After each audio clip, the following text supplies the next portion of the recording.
Everyone, তো আমাদের সমাজ শিখতে লাগে 6 মাস। হ্যাঁ, আমরা মনে করি যে সমাজ শিখতে লাগে আমাদের 6 মাস, কিন্তু সমাজ শিখতে আমাদেরকে মাত্র যদি আমরা 5 থেকে 10 মিনিট রাখি তাহলে আমাদের সমাজ শেষ হয়ে যাবে। হ্যাঁ, চাকরির পরীক্ষায় সমাজ আসে না এমন কোনো চাকরির পরীক্ষাই নেই। মানে এরকম কোনো চাকরির পরীক্ষাই হতে পারে না যেখানে সমাজ আসে না। হ্যাঁ, তো আজকে আমরা শিখবো কি কর্মধারক সমাজ, কর্মধারক সমাজ। তো আজকে আমরা শিখবো কি কর্মধারক সমাজ। তো চলে যাই।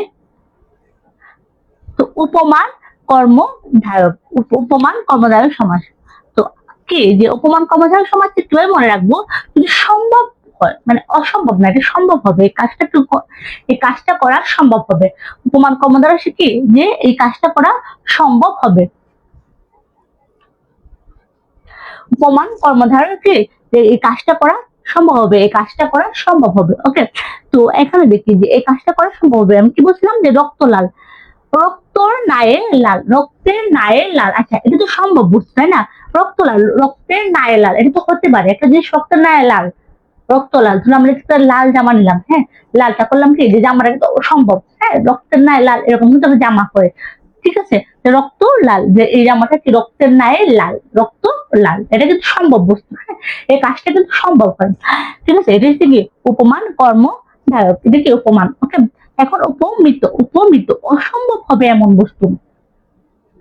যদি আমরা কোনো কিছু অসম্ভব বোঝাই, অসম্ভব বোঝাই, এটা সম্ভব না। হ্যাঁ, এরকম যদি আমাদের বোঝায় তাহলে কি হবে? এটা কি হবে? উপমিত কর্মধারক, উপমিত কর্মধারক সমাস, ঠিক আছে? তো অসম্ভব বস্তু, ধর ফুল কুমারী, ফুল কুমারী, ফুলের নায়ক। কুমারী কখনো কি মানে ফুলের মতন হয়? হ্যাঁ, আমরা জানি প্রত্যেকটা শিশুকে ফুলের মতন পবিত্র, কিন্তু একদম যে ফুলের মতো যে কুমারী হয়, এত এত মানে নিখুঁত সুন্দর বা এত ইয়া মতন হয় কি কুমারী হয়? তো এই কাজটা কখনো সম্ভব না। ফুলের ন্যায় একটা মেয়ে হতে পারে না, ঠিক আছে? ফুলের মতো একদম হতে পারে না একটা মেয়ে। এই জন্য কি এই যে অসম্ভব বস্তু, এটা যে উপমিত। আচ্ছা, এখন রূপক কর্মধারক, রূপকের কি হয়? রূপকের হচ্ছে কি অসম্ভব বা অদৃশ্য। এই কাজটা কখনো হবে না, বা এই কাজটা কখনো দেখা যাবে না, এই কাজটা কখনো হবে না এবং এই কাজটা কখনো দেখা যাবে না, এরকম বুঝালে কি রূপক।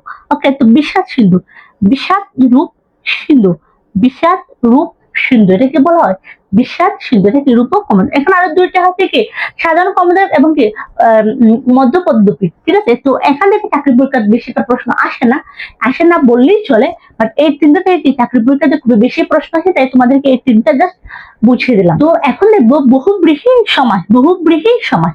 তো বহুব্রীহি সমাস মোটামুটি 2 রকমের, এটা আমরা বেশি মনে রাখবো। এখানে কি বলা হয়েছে কি বেতিহার বহুব্রীহি, বেতিহার বহুব্রীহি। তো বেতিহার বহুব্রীহি সমাস কি বিরক্ত শব্দ বোঝা যায়, বিরক্ত শব্দ বোঝা যায়, যেমন চুলাচুলি, হ্যাঁ, ছুকে ছুকে কথা, চুকাচুকি, ছুকে ছুকে কথা, চুকাচুকি।